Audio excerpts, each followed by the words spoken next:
بسم الله الرحمن الرحيم. الحمد لوليه والصلاة على نبيه، والوزن والعدل والفضل والنظم والعظم بالجزم،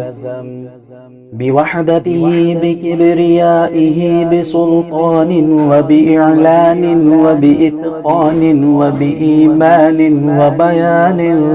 في فرقان، وحده لا شريك له، وحده بوحدة موحدا بوحدة موحدا بوحدة، وحيدا واحدا بلا مدد وجدد ونصب ووسط في الكمال،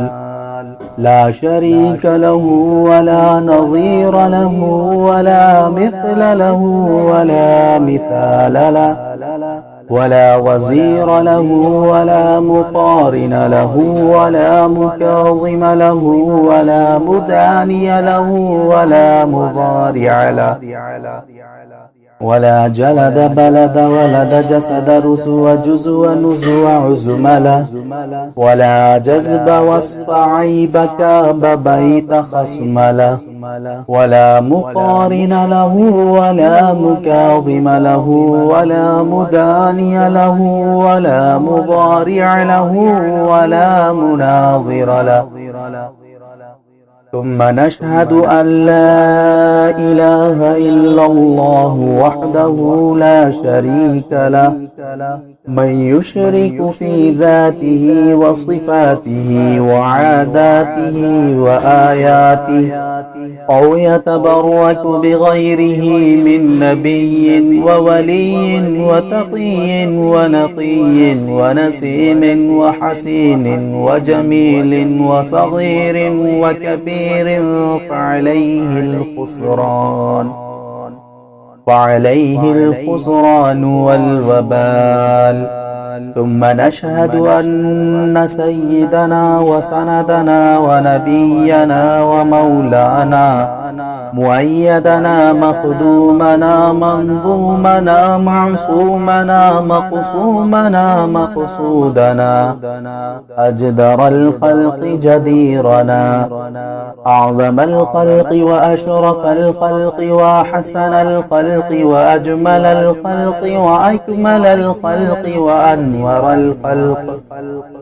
من الحسن والصدارة والولاية والحكاية والعناية والهداية والأمانة والإمامة، أعلانا وأجلانا وأتقانا وأزهدنا وأرفقنا وأنورنا وأكثرنا وأكبرنا،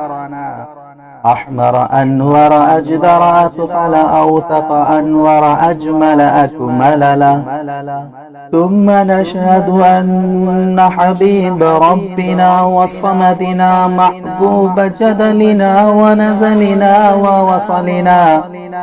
ووصلنا إيماننا مبين فرقاننا هادي سبيلنا رونق جدراننا،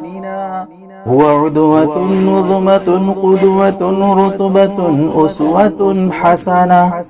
وبدلائله القاهرة الغالبة الظاهرة الباطنة سعد إلى سدرة المنتهى في ليلة المعراج كشف الدجى، ثم دنا فتدلى وكان قاب قوسين أو أدنى.